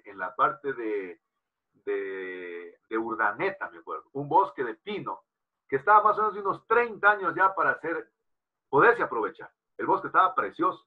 El bosque había sido plantado por la comunidad en concesión con el Ministerio de Agricultura y Ganadería, como en ese tiempo llamaba, en ese tiempo ya se llamaba, en el 2007 más o menos fue el evento, Ministerio del Ambiente. Y esta comunidad lo había plantado al bosque y querían aprovecharlo. Y tenía un valor enorme la tierra, y lógicamente por la presencia del bosque. Ellos estaban haciendo los trámites en el ministerio para tener una licencia de aprovechamiento de la plantación. Sin embargo, por controversias, por disputas del valor del bosque, el valor de la tierra, vino una comunidad vecina y el bosque, como se dice obviamente, amaneció quemado, amaneció destruido y se quemó absolutamente todo el bosque. Miren que hasta ahora recién se está recuperando, ¿Por qué? Por el valor grande, tangible que tiene la tierra. Puede ser un detonador, una causa primigénita para que se presente un conflicto socioambiental. Desplazamientos migratorios. Mira lo que está pasando ahorita con toda esta gente que está viniendo especialmente de Venezuela. No se decía que en Quito estaban ocupando espacios y en las diferentes partes. Los desplazamientos migratorios en general han generado realmente el detonante para que se pueda presentar un conflicto socioambiental. Sequías prolongadas. Se dice que en el año 1970, Loja particularmente sufrió una sequía muy dominante, en donde mucha gente salió de la parte suroccidental de la provincia de Loja, Macará, Zapotillo, básicamente. Y fueron, qué sé yo, a colonizar otras tierras que recién se estaban aperturando en la Amazonía, como el caso de Santo Domingo, el caso del Lago Agrio, que incluso le pusieron Nueva Loja. Y lógicamente, ¿qué fueron a ocasionar? El detonante de conflictos, de deforestación, de nuevas urbanizaciones. Miren, esa sequía prolongada ocasionó realmente un conflicto socioambiental, ¿no? Incluso me acuerdo cuando yo hacía mi tesis en Galápagos, decían, en Galápagos aquí, la plaga en Galápagos son, decían, la naranja, la guayaba, la mora, los chanchos, los chivos y los lojanos. Porque los lojanos vinieron prácticamente a alterar el ecosistema, en este caso, que había en Galápagos. Guerras y disturbios sociales son detonantes para los conflictos socioambientales. Claro, ustedes saben que la industria bélica a nivel mundial, yo creo que debe ser el mejor negocio que existe con la venta de armas, ¿no? Entonces, eso también ocasiona que existan conflictos socioambientales. Ni nadie se ha puesto a pensar lo que produce, no sé, cuando estalla un misil, ¿no? En un determinado bosque. Destruye una cantidad de especies, de flora, de fauna, de biodiversidad, y puede constituirse también en un detonador para que se presente un conflicto socioambiental. Acontecimientos sociales, políticos, ¿no? Qué sé yo, invasiones, ¿no? No sé, instalación como el caso de las antenas. Y desde el punto de vista político, las concesiones, ¿no? Que los políticos no ni siquiera ha sabido. Fíjense que aquí en Loja dicen que prácticamente está concesionado todo Loja para la cuestión de la minería metálica y no metálica. Alguien decía, una vez un periodista, no sé, un poco en broma y en serio, decía que hasta la Basílica del Cisne está prácticamente concesionada. Y a veces porque priman intereses de carácter político y pueden constituirse en el detonador del conflicto. Las reformas legales, ¿no? Que están surgiendo últimamente y que de alguna forma tratan de solucionar un poco reclamos que están suprimidos o contenidos en la comunidad. Cuando se produce realmente algún cuerpo legal, ese cuerpo legal tiene un impacto sobre la sociedad. que puede ser de carácter positivo y de carácter negativo. Entonces, ustedes han escuchado, ahorita está haciendo la ley esta emergente de economía. Se dice que es una ley está muy agresiva para unos y muy beneficiosa para otros. Se dice que incluso los más afectados vamos a ser los empleados públicos, como el caso de nosotros, ¿no? Pero en cambio que van a haber otros grupos que pueden ser realmente beneficiados. Es decir, cuando hablamos, por ejemplo, de cuerpos legales en el plano ambiental, puede hacer que ese tipo de ley genere controversia en algunos realmente que están de acuerdo y otros que ejerzan reclamos que están un poco contenidos, que están camuflados, que están suprimidos. Estados débiles originan poblaciones débiles. Estados débiles originan realmente una cantidad de vacíos en sus leyes, en la parte política, en la parte legal. Si nosotros realmente no somos estados fuertes, estados realmente que sean sustentables, definitivamente vamos a tener vacíos de carácter legal. Miren, ahorita recién nos estamos dando cuenta de que han habido una cantidad de vacíos en el campo, no sé, de la investigación, por ejemplo. A mí un amigo me hacía notar y dice, ¿de qué nos está sirviendo el fútbol? ¿De qué nos está sirviendo que ganen tantísimo los futbolistas? Cuando estamos obteniendo nada de ellos.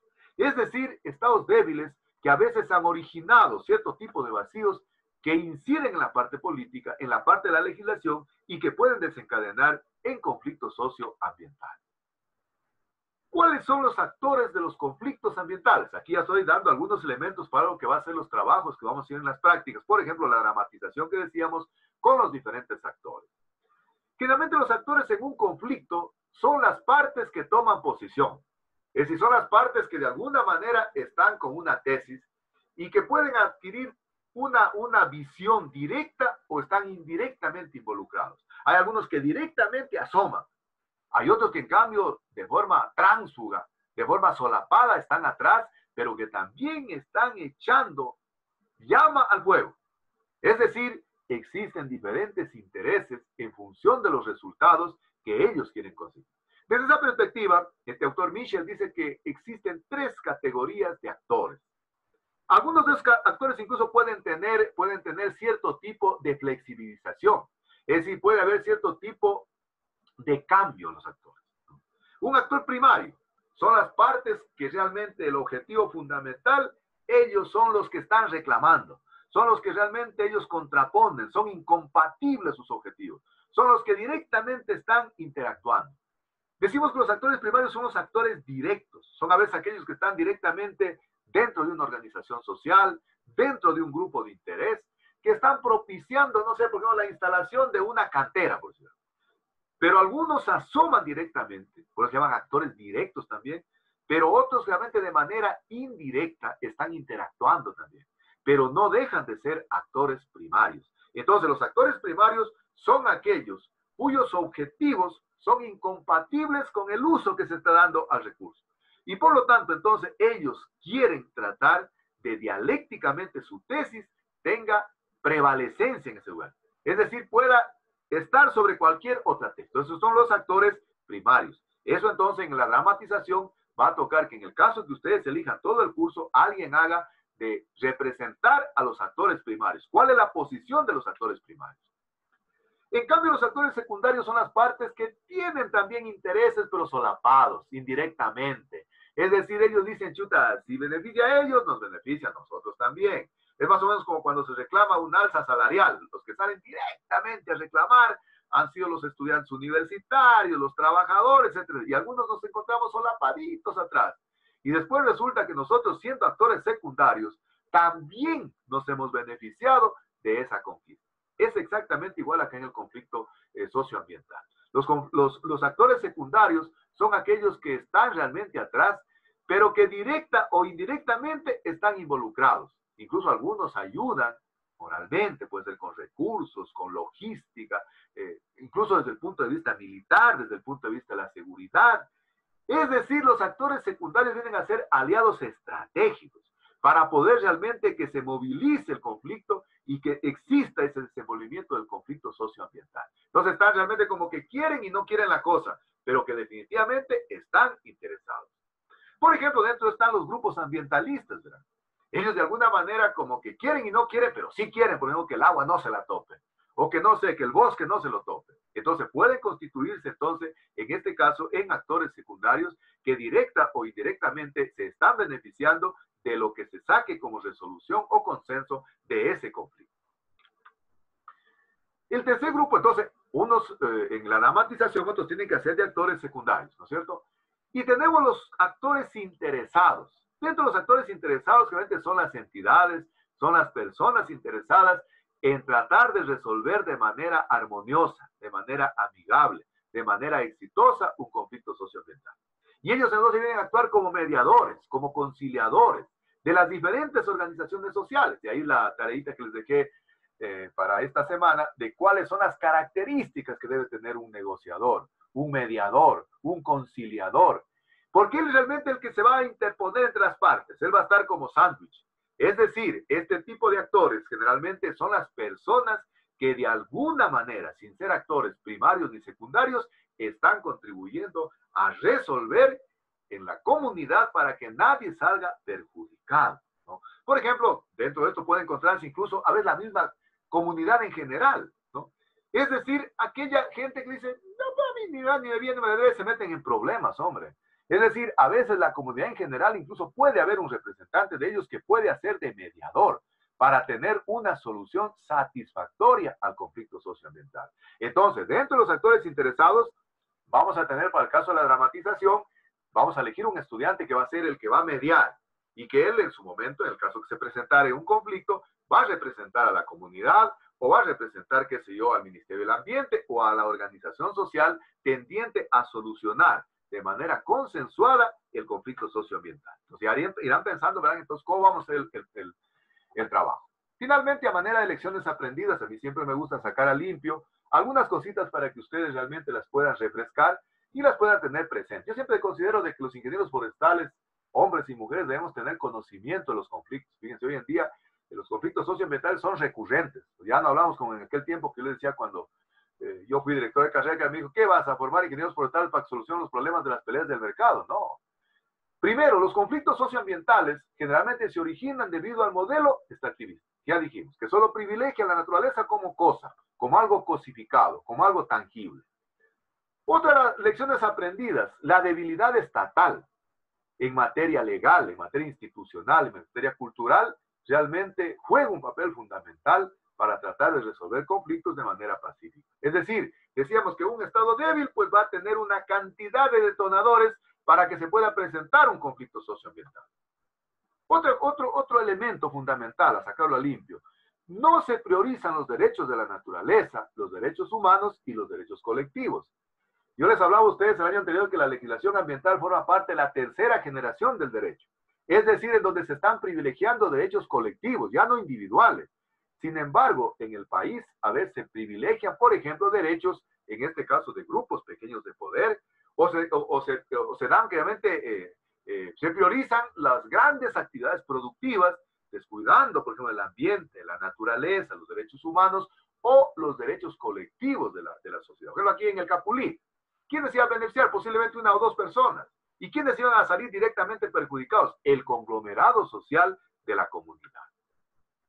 La cantidad y calidad de los conflictos ambientales en un país es el reflejo de su organización política, es el reflejo de su organización democrática. Esto es más o menos, miren, yo siempre comparo el gobierno, el Estado, como un hogar, como una familia, ¿no es cierto? Si en una familia realmente existen muchos conflictos entre el papá, la mamá, los hijos, entre hermanos, significa que definitivamente somos el reflejo de una familia totalmente desorganizada. Desde el punto de vista equitativo, inequitativos totalmente. Pasa exactamente igual con el Estado. Y en ese tipo de estados débiles existe mayor peligro, mayores detonantes para que se pueda presentar un conflicto socioambiental. La legislación y las normas complementarias deben hacer efectivo los derechos de la naturaleza. ¿Se acuerdan el año anterior que les decía de que la Constitución Política de la República del Ecuador vigente desde el 2008 privilegia derechos de la naturaleza, es decir, le da a la naturaleza la categoría de sujeto de derechos, pero que realmente no se hacen cumplir?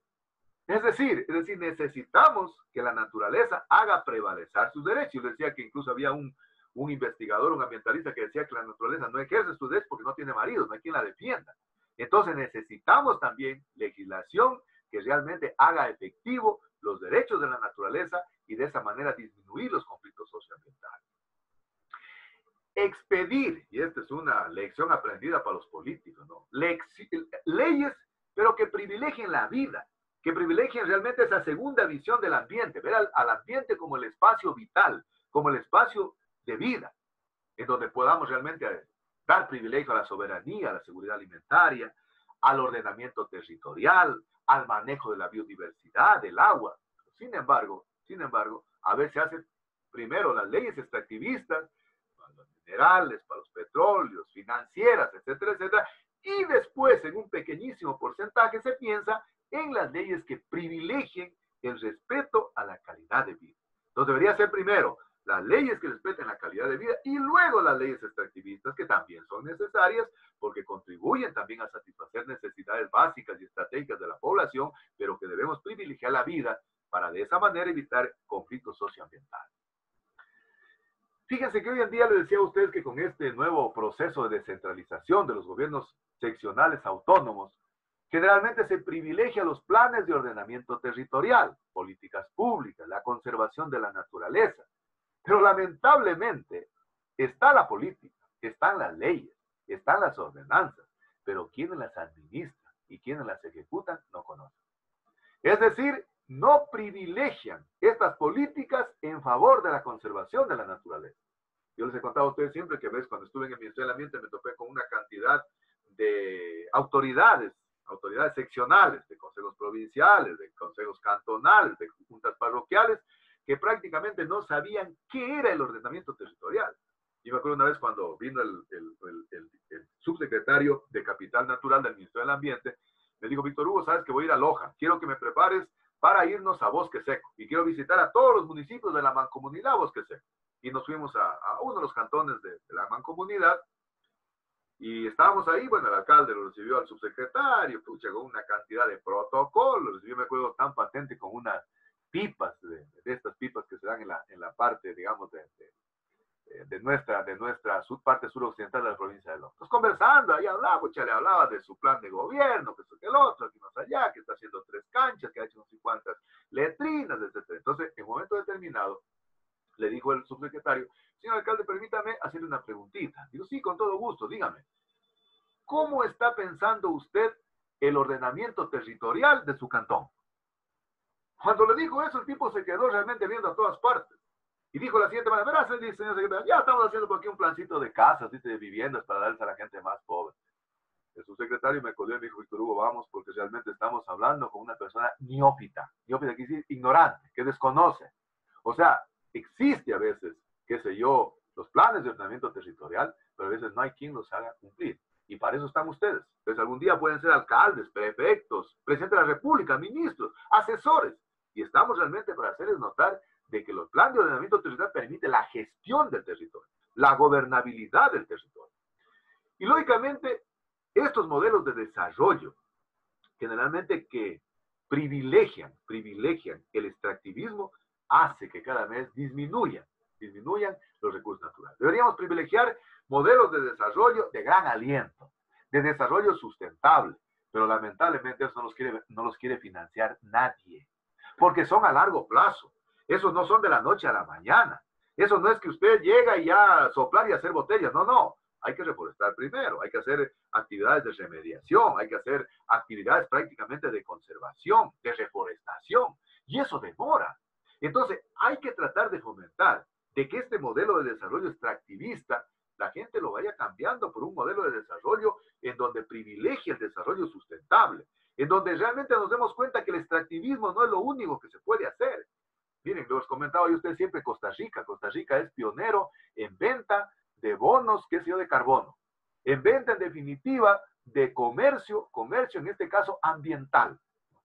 Bonos de carbono, bonos de CO2, y entonces ellos buscaron un modelo de desarrollo alternativo que no es extractivista, que están conservando su bosque, tienen, qué sé yo, los grandes sistemas agroforestales en Costa Rica. Uno va llegando a San José, desde el avión ya se ve todos los temas agroforestales, guato con guineo, con café. Privilegiaron el desarrollo sustentable al modelo extractivista. Pero para eso necesitamos educar. Necesitamos educación, necesitamos concienciación, necesitamos una cultura de paz, una cultura de consensos, en donde podamos conversar como seres humanos educados. Y para eso están formándose ustedes. Y vos les decía en el encuadre que para mí esta asignatura es de fundamental importancia. Por eso digo que me dio mucha melancolía y mucho miedo y angustia ver que cositas elementales que ustedes ya han recibido 8 ciclos, ¿verdad? Y prácticamente veo que ha fallado. La educación es fundamental. A mí me interesa en ustedes generar sentido común para, por ejemplo, estar en la posición de mediador de un conflicto socioambiental. Pero para eso tenemos que educarnos. Es decir, tenemos que concienciarnos en generar una cultura de paz. No ser polvorines, no ser dinamita, no ser el detonador de un conflicto, que lejos de ir a querer ayudar, como no estamos educados conscientemente, comenzamos a hablar cosas que desconocemos de lo absoluto. Y en vez de ayudar en el conflicto, mejor lo estamos hundiendo. Mejor lo estamos haciendo mucho más grave. Entonces, miren, los conflictos ambientales es toda una filosofía, es toda una ciencia, es toda una cantidad de conceptos que es necesario conocerlos. Y a mí me interesa que ustedes como forestales realmente puedan conocer los elementos fundamentales que rigen en los conflictos sociales, en los conflictos propiamente dichos y en los conflictos socioambientales. La educación es de fundamental importancia, pero una educación en donde se privilegie la paz, la tranquilidad. Tampoco queremos educandos o educadores que privilegien realmente la controversia, que privilegien el conflicto, que sean los que metan más leña al fuego. Queremos realmente educadores que sean sensibles, que sean conscientes y educandos que puedan poner en práctica aquello.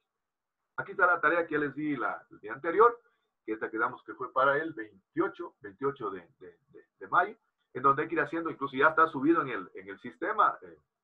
Denis me preguntaba las características de la tarea, ya les puse exactamente con lujo de detalles cómo tienen que hacerla, y de esa manera entonces vamos a trabajar. Entonces hasta ahí la clase de hoy. No sé si en este momento abro el foro para que si alguien tiene alguna pregunta, la pueda hacer. Quiero que enciendan sus camaritas para terminar la clase, y de esa manera entonces ir finiquitando la clase del día de hoy. ¿Preguntas al respecto? ¿Qué les pareció la clase? ¿Qué tal estuvo? ¿Alguna pregunta? A ver, por favor. Ningún ingeniero. ¿Sí? ¿Está claro? Sí, ingeniero. Sí, ingeniero. A estudiar. Recuerden que ya hay que ir preparando. Miren, todos los elementos que yo voy dando a lo largo de las conferencias que voy dando en la asignatura y los trabajos que ustedes dan, está apuntando allá, a la dramatización de un conflicto socioambiental real. Lógicamente que lo vamos a consultar a través del internet, en donde ustedes puedan hacer los papeles, ya sea de actores primarios, secundarios y el actor participante, es decir, el intermedio. Entonces, esa es la idea, ¿verdad? Esa es la idea. Y lógicamente ahí está la tarea, que hay que hacerla. No se olviden, chicos, de siempre estar subiendo a la plataforma para poder entonces estar haciendo las tareas. Es una cultura que nos está tocando a todos, ¿verdad? Está tocando a todos, aún más a mí todavía, así que realmente los invito a que siempre estén visitando para no atrasarse en los trabajos. Así que, chicos, les agradezco. Vamos a terminar ahí entonces la clase, para luego entonces conversar algunos elementos que podríamos realmente definirlos en aquello. Así que, Ingeniero, disculpe una pregunta. Sí, solo termino la clase nomás. Si Dios lo permite, entonces nos vemos la próxima semana. Que tengan un excelente fin de semana, que tengan una excelente realmente jornada que les falta y que vayan estudiando. Así que estén muy bien. Entonces, Gracias, ingeniero. Ingeniero, una preguntita.